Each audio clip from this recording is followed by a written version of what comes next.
paano po naging Diyos si Jesucristo. Siya na mismo na nagsabi, siya po ay tao. Sa 1:8, talatang 40 po. Meron din siya sinabi sa apo ko sa awit Merong babasahin 22:6. Pakinggan mo ha. Ngunit ako'y uod at hindi tao, duwahagi sa mga tao at hinamak ng bayan. Sabi niya, hindi siya tao, uod naman siya dyan Sabi niya, ako'y uod at hindi tao. Anong ginawa nila sa kanya? Ba't niya sinabing uod siya at hindi tao? Sa 16. Sapagkat niligid ako ng mga aso, kinulong ako ng pulutong ng mga manggagawa ng masama. Binutasan nila ang aking mga kamay at ang aking mga paa. Hinapak nila ang aking mga kasuotan sa gitna nila at kanilang pinagsapalaran ang aking kasuotan. Si Kristo yan Sabi niya, ako ay kay uod at hindi tao. Binutasan nila ang kamay ko at saka ang aking paa. Tapos, kinulong ako ng mga manggagawa ng masama.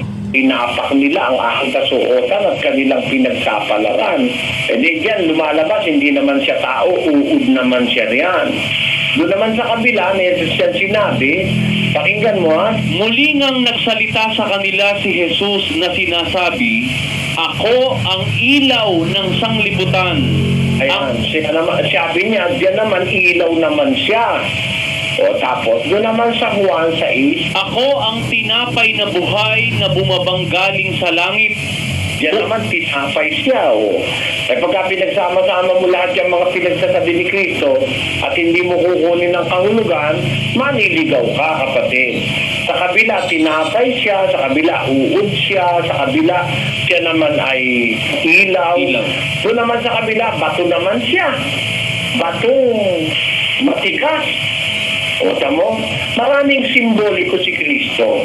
Ngayon sabihin niya yung nasa Juan 8:40, bakit ngayon pinagsisikapan ninyo akong patayin na taong sa inyo'y nagsasaysay ng katotohanan? Ay alin ba yung tao riyan na pinagsisikapang patayin ng mga Hudyo? Alin ba yung tao riyan na pinapatay ng mga Hudyo? Pakinggan mo sa Mateo 10. Ganito ang ating mababasa sa 28. At huwag kayong mga takot sa mga nagsisipatay ng katawan. Datapwat, pinagpipilitang mapatay yung katawan alam mo ang tao kung pumatay ng kapwa, ang napapatay mo lang naman yung katawan Kaya sabi ni Kristo, pinagsisikapan ninyo akong patay na taong nagsasaysay ng katotohanan. Ang pinapatay nila yung katawan talaga naman tao yun Nagkatawan tao siya Sabi ng Biblia, nagkatawang tao ang berbo at tumahan sa gitna natin at nakita namin ang kanyang kaluwalhatian. Kaluwalhatian gaya ng sabugtong ng Ama na puspos ng biyaya at katotohanan. O si Kristo pala, nagkatawang tao. Pero hindi siya talaga tao. Nagkatawang tao nga lang alin yung tao? Yung katawan. Nagkatawang tao. Yung tao katawan, yung katawan ng tao. Halimbawa, nagkatawang kalabaw. Ano yung kalabaw? Yung katawan. Ganun yun. Parang yung lalaki. Nagdamit babae. Babae ba talaga? Nagdamit babae lang, pero lalaki yun. Di ba? Anong ibig ko sabihin? Si Kristo, nagkatawan tao. Diyos yun Nagkatawan tao. Dahil kung tao ka na, hindi ka na magkakatawan tao Pakinggan mo sa Filipo, sa magandang balita Biblia, 2:5. magpakababa kayo tulad ni Kristo Jesus. Kahit siya ay Diyos, hindi siya nagpumilit na manatiling kapantay ng Diyos. Kahit siya ay Diyos, hindi siya nagpumilit na manatiling kapantay ng Diyos. Diyos siya talaga. Pero bakit meron tao? Nagkatawang tao. Ang tao yung katawan. Pero yung nasa loob ng katawan, hindi tao yun. Pakinggan mo sa 5 ng Hebreo, kapatid. Kaya't pagpasok niya sa sanglibutan ay sinasabi, hain at handog ay hindi mo ibig, ngunit isang katawan ang sa akin ay inihanda mo. Ayun, pagpasok niya sa sanlibutan, sinabi niya, hain at handog, hindi mo ibig. Ngunit isang katawan ang sa akin ay inihanda mo. So, hindi siya talaga tao. Galing nga siya dun sa langit eh. Pumasok siya sa sanlibutan. Pagpasok niya sa sanlibutan, ang tinahanan niya o sinakyan niya yung katawan. Anong katawan yun? Katawang tao. Talagang may tao yung katawan. Pero yung pumasok dun sa katawan, hindi tao yun.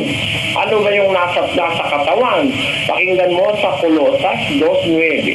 Sapagkat sa kanya'y nananahan ang buong kapuspusan ng pagka-Diyos sa kahayagang ayon sa laman. Ayun, basahin natin yung magandang balita, Biblia. Sapagkat ang buong kalikasan ng Diyos ay na kay Kristo nang siya'y maging tao.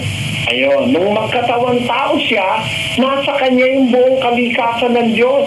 Nananahan sa kanya ang buong kapuspusan ng pagka-Diyos sa kanyang katawang tao. Sa English, ang pagkakasabi dyan sa Colosas 2:9, For in Him dwelleth all the fullness of the Godhead bodily.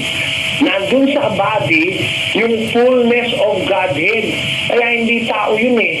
Ang totoo, pumasok nga lang yun sa sanlibutan, di naman dito nang galing yun eh. Saan ba galing yun, yung Kristo na yun, na pagpasok sa sanlibutan, ipinaghanda siya ng Diyos ng isang katawan. Saan ba siya galing? Pakinggan mo sa 3. Si Jesus, sa pagkatalastas na ibinigay na ng Ama ang lahat ng mga bagay sa kanyang kamay, at siya'y nanggaling sa Diyos, at sa Diyos din paroroon. Ayun, nanggaling siya sa Diyos din siya paroroon. Ayan ang nakasulat sa 13 ng Juan. Galing siya sa Diyos din siya paroroon. Kaya hindi siya tao eh. Nanggaling siya dun sa Diyos eh. At saan ba siya nanggaling sa Diyos, kapatid na Roland? Unod 18 ng Juan. Walang taong nakakita kailanman sa Diyos. Ang bugtong na Diyos na nasa sinapupunan ng Ama, siya ang nagpakilala sa Kanya. Yan, ang bugtong na Diyos o bugtong na anak na nasa sinapupunan ng Ama. Nasa sinapupunan pala siya ng Ama eh. Doon siya nang galing. Pagpasok niya sa sanlibutan, doon siya nang galing sa sinapupunan ng Ama. Pagdating niya rin sa lupa, pinaghanda siya ng Diyos ng isang katawan. At yung katawan na yon, yun ang pinaglihi ni Maria. Tao yung katawan na yon. Dahil siya'y nagkatawang tao. Ganyan yan.